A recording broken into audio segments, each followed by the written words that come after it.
For more than 2,500 years, the Homeric epics, the Iliad, and the Odyssey have occupied a unique place in Western culture, as a fount of allusions and images, but also as a well for witty bon mots that can be peppered into conversation whenever one wishes to illustrate their erudition. In China, the Romance of the Three Kingdoms occupies a similar place in the popular mind and intellectual imagination. Though much more recent than the works attributed to Homer, it recounts events of the warring states that fought to unify China during that civilization's own chaotic 3rd century. The novel's setting, scope, and themes of cyclical history have earned it a place at the apex of the Chinese literary canon, and, like its Western counterparts, it has informed the worldview of billions, while making up a key pillar of the ambient cultural background that resonates and exercises a subtle pull on thought and action, even for those who have never read it. Like the Iliad and the Odyssey, the Romance of the Three Kingdoms too is full of quotable lines that have entered popular parlance, and even some that have provoked profound reflection. One of these selections is the novel's famous opening. The empire, long divided, must unite. Long united, must divide. Thus it has ever been. In these words we grasp the theme of the novel, and the author's perspective on all of history, that change is constant, and that no human effort can achieve a truly lasting impact. All accomplishments will fade away, to be replaced by the deeds of those who follow us. It's a provocative sentiment that draws a fine line between a harsh realist vision of history and a pessimistic, even existentialist perspective.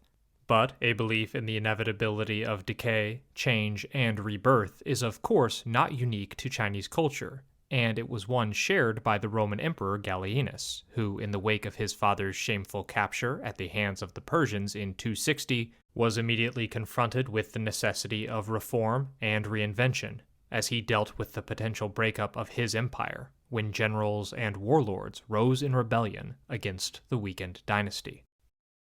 Gallienus had reacted to the devastating news of Valerian's defeat and capture with stoic resolve. When he learned that his father Valerian was captured, just as that best of philosophers, it is said, exclaimed on the loss of his son, "I knew that I had begotten a mortal." So he exclaimed, "I knew that my father was mortal."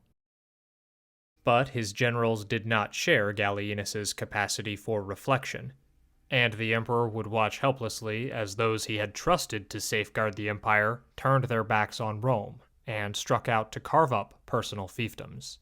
Gallienus's elevation to the position of sole Augustus in 260 thus coincided with the low ebb of imperial prestige, and resulted in a self-perpetuating cycle of foreign invasion and internal usurpation that would plague the remainder of his reign. This irresolvable dynamic not only eroded centralized authority by trifurcating the Roman world, but it also threatened the very territorial, institutional, and even intellectual coherence of the empire, as the tribal forces that Rome had once so effortlessly brushed aside reaped the rewards of a divided Roman polity. At the core of this instability lay the endemic factors of the 3rd century crisis that had stretched Rome to the breaking point over the past 4 decades. The emperor's physical absence from contested frontiers created conditions in which regional commanders, acclaimed by their troops in moments of military triumph or emergency, were transformed into rival claimants to imperial power. The rise of these newly elevated figures necessarily diverted military resources towards their suppression through another civil war, thereby dividing military strength and exposing the frontiers to renewed incursions, which only perpetuated the cycle of crisis. So while Rome had lost many battles in recent years and had seen emperors come and go with alarming regularity, the defeat of Valerian at Edessa represented something new. In many ways, it was the death knell for the lingering sense of Romanitas, the unified civic, cultural, and religious outlook that had united the Mediterranean world for hundreds of years, flowering during the Pax Romana and reaching its zenith with the Antonine Constitution of Caracalla in 212. This ideology of Romanitas shaped the society's culture, beliefs, and values to the point that the status quo appeared natural and inevitable. For centuries, there had really been no alternative mode of thought possible to the mass of Roman society. As a dominant cultural form, Romanitas in this world was comparable to our own hegemonic culture, pervading everything, yet difficult to define, and even more difficult to articulate by those raised within it. This sense of shared Romanness, tied as it was to the Principate, traditional religious institutions, and social conventions, formed Rome's ideological superstructure, and had been the final thread by which Roman civilization was held together after decades of crisis. When affairs were in this desperate condition, and the Roman Empire almost ruined, Postumus, a man of very obscure birth, assumed the purple in Gaul, and held the government with such ability for 10 years that he recruited the provinces, which had been almost ruined, by his great energy and judgment. But while these transactions were passing in Gaul, the Persians, in the east, were overthrown by Odaenathus, who, having defended Syria and recovered Mesopotamia, penetrated into the country as far as Ctesiphon. Thus, while Gallienus abandoned the government, the Roman Empire was saved in the west by Postumus, and in the east by Odaenathus. The collapse of a system as all-encompassing as Romanitas could result in nothing but the dissolution of this outmoded form of Roman identity.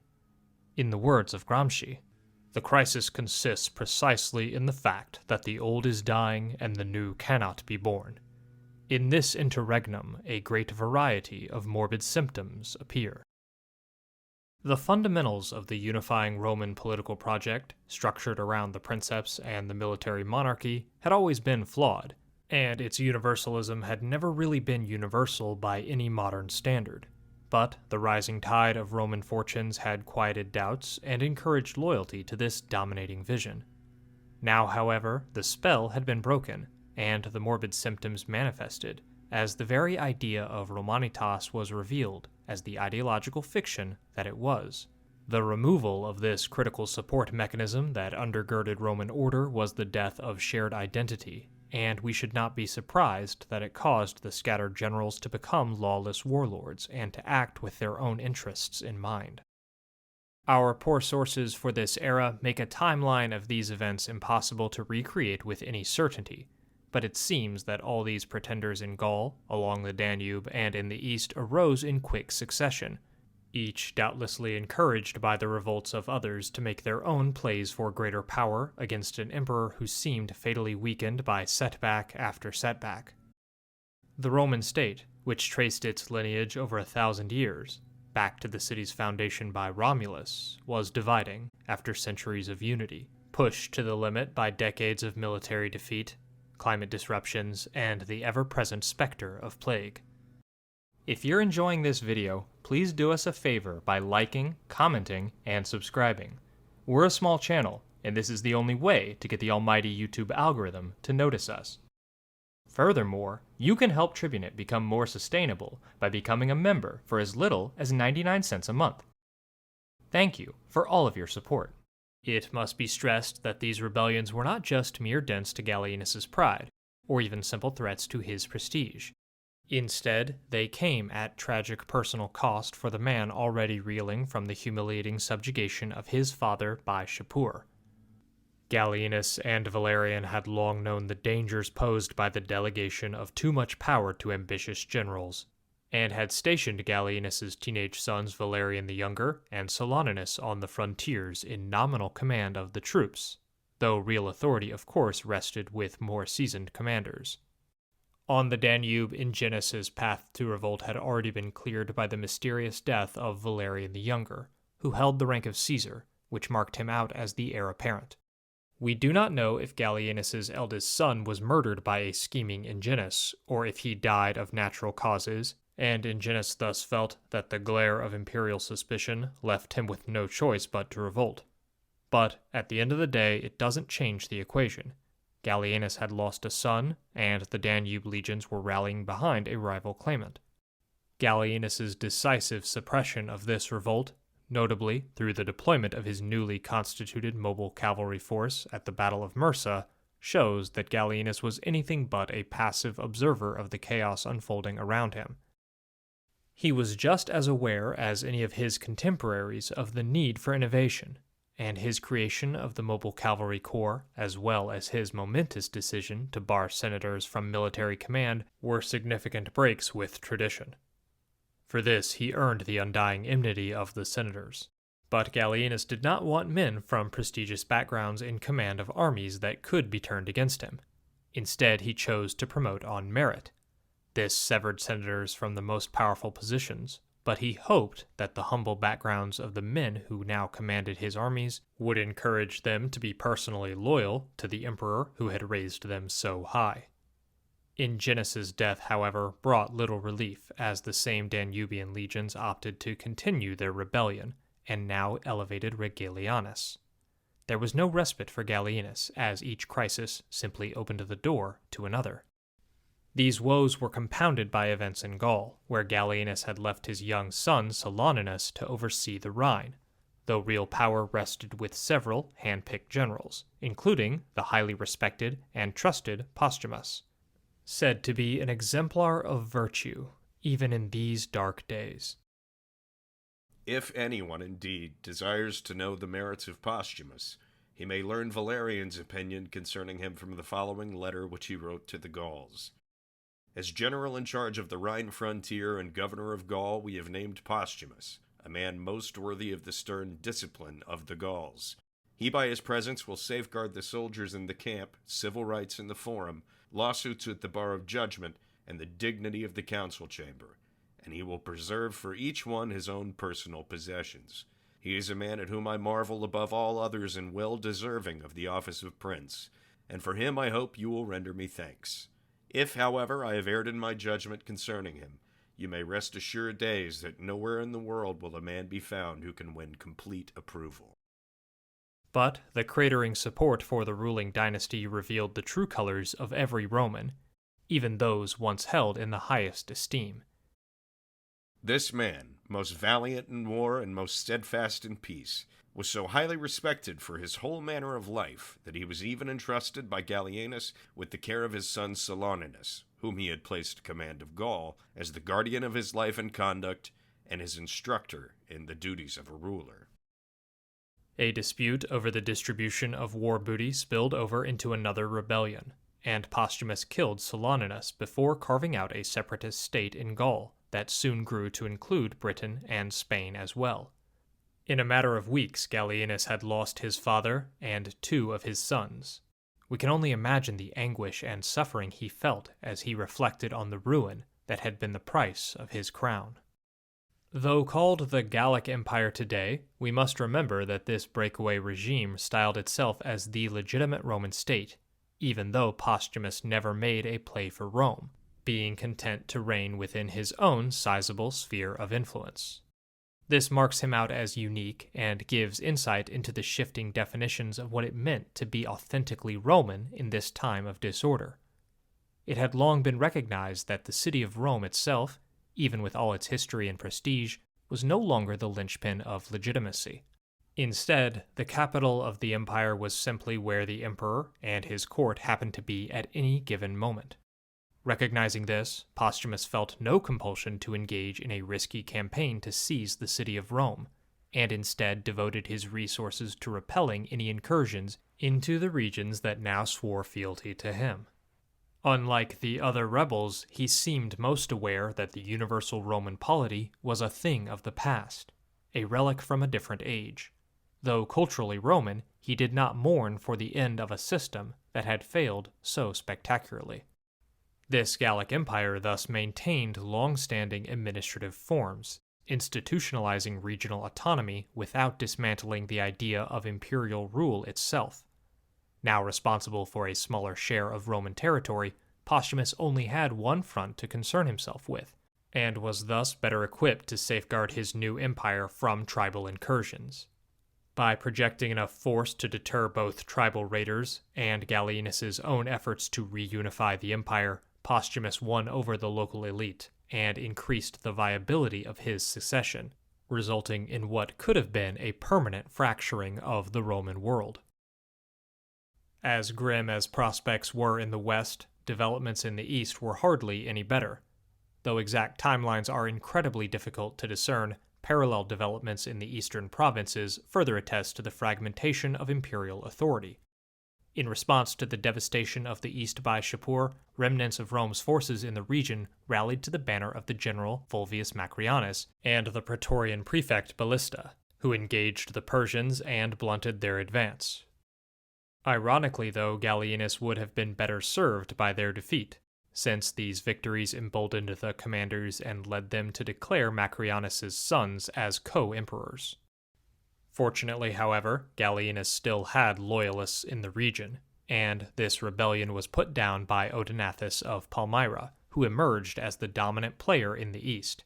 Recognizing that he was now indispensable, both as a bulwark against the real threat posed by Persia, and as one of the few generals who could be counted on to remain loyal, Odaenathus leveraged his position to win greater autonomy for the east, and to set himself up as a regional potentate with possible designs to pass this nebulous authority to his heirs. Gallienus could not have been comfortable with Odaenathus amassing this much power, but from his weakened state, there was little he could do. Besides, the self-styled Lord of Tadmor still proclaimed his loyalty, and even if these promises were beginning to ring hollow, he had proven himself to be an effective counter to the Persians, leaving Gallienus with little choice but to formalize his position. But the emergence of this semi-autonomous yet nominally loyal ally highlights the increasingly ambiguous boundaries between treason and legitimacy. Indeed, though Gallienus is perceived as the legitimate emperor during this period, and his opponents as rebels, these monikers simply reflect that it was Gallienus's successors which reunified the empire, and the terms are thus a result of us retrojecting definitions onto developments at the time. It's clear that to Romans living in 260, legitimacy was much more fluid in its application. In a very real sense, then, Rome as it had been was dead. There was no unifying force capable of projecting unquestioned mass legitimacy under the existing Principate model. Our sources are eager to chalk up this fragmentation and loss of collective political identity to alleged personal failings on the part of Gallienus. The emperor is cast in these hostile traditions as an indolent drunk more concerned with pleasure and his German mistress than the administration of his empire. Searching for a scapegoat, later writers would place the blame for the unprecedented chaos of this age at his feet. Would that it had not to bear 600 pretenders. Had but those soldiers been saved who fell in diverse battles, those legions saved which Gallienus destroyed, disastrously victorious, how much strength would the state have gained? But the over-the-top criticisms seem to be attacking a caricature more than a man, and modern scholars view them as more reflective of senatorial prejudice against the emperor who had shorn the order of its ancestral privileges than actual fact. Furthermore, the deeply held Roman belief that setbacks must be a reflection of divine disapproval necessitated that Gallienus be condemned, despite his efforts to reunify Rome when dealt a deeply unfavorable hand by the circumstances. This facile, idealist interpretation of history, which could not recognize systemic forces, had little choice but to paint anyone who presided over disorder as a bad ruler. But Gallienus was not the man who is skewered in senatorial sources. In reality, his refusal to be content with a rump state like Postumus was the glue that preserved Rome at this time of crisis. Whether because he still believed in Augustus's vision, or because he could not stomach any diminution of his own authority, Gallienus responded to these trying times and personal tragedies with grit and determination. That Rome managed to reunify in just over a decade was in no small part because of his forward-thinking policies and simple refusal to let the candle be extinguished. But the Rome that eventually coalesced under his successors would be radically distinct from the coyly exercised power of the Principate. The writings of Plato form the intellectual backbone of Western thought in much the same way that Homer's epics informed its cultural imagination. All his works would have been read extensively and perhaps memorized by Gallienus, who was famed for his learning and sophistication.